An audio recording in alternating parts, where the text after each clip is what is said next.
ნილ დეგრას ტაისონი არის მსოფლიოში ცნობილი ამერიკელი ასტროფიზიკოსი და მწერალი, მეცნიერების კომუნიკატორი, რაც ნიშნავს იმას, რომ ის არაექსპერტულ საზოგადოებას, ჩვეულებრივ მოსახლეობას უხსნის გასაგებიენით ურთულეს მეცნიერულ საკითხებს. მას ერთ-ერთ ინტერვიუში ჰკითხეს თუ რა იყო ყველაზე გასაოცარი ფაქტი სამყაროში, რაც მან იცოდა სამყაროს შესახებ და ამაზე ტაისონმა შემდეგი პასუხი გასცა.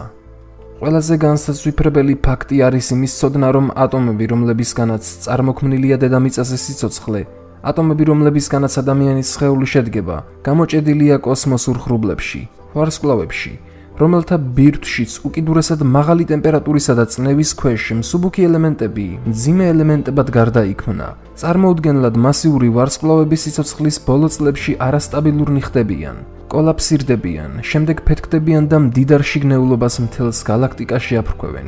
მათი შიგნეულობა კი შედგება ნახშირბადის, აზოტის, ჟანგბადის და თავად სიცოცხლისთვის საჭირო ყველა ფუნდამენტური ინგრედიენტისგან. ამის შემდეგ ეს ინგრედიენტები ხდება აირის ხრუბელთა შემადგენელი ნაწილი, რომელიც იკუმშება, კოლაფსირდება და წარმოქმნის ვარსკვლავის სისტემათა შემდეგ თაობებს, ვარსკვლავებს მათ გარშემო მოძრავი პლანეტებით, რომელთაც უკვე აქვთ სიცოცხლისთვის საჭირო ინგრედიენტები.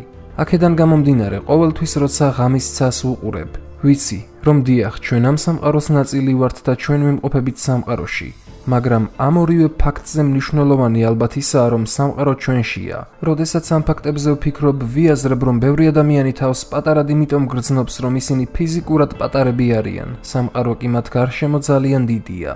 მაგრამ მე ასე არ მიმაჩნია, მე დიდი ვარ, რადგან ჩემი შემადგენელი ატომები ვარსკვლავებიდანაა მოსული. ეს გახლავთ კავშირის ერთგვარი დონე, ზუსტად ამიტომაც ღირს სიცოცხლე, შეგრძნება კავშირის, შესაბამისობის განცდა.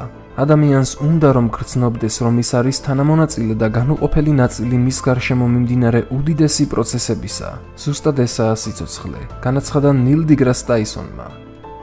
დღევანდელი ვიდეო ამით დასრულდა, იმედი მაქვს მოგეწონათ. თუ ასეა, გამოიწერეთ არხი და არ დაგავიწყდეთ ვიდეოს მოწონება. დროებით.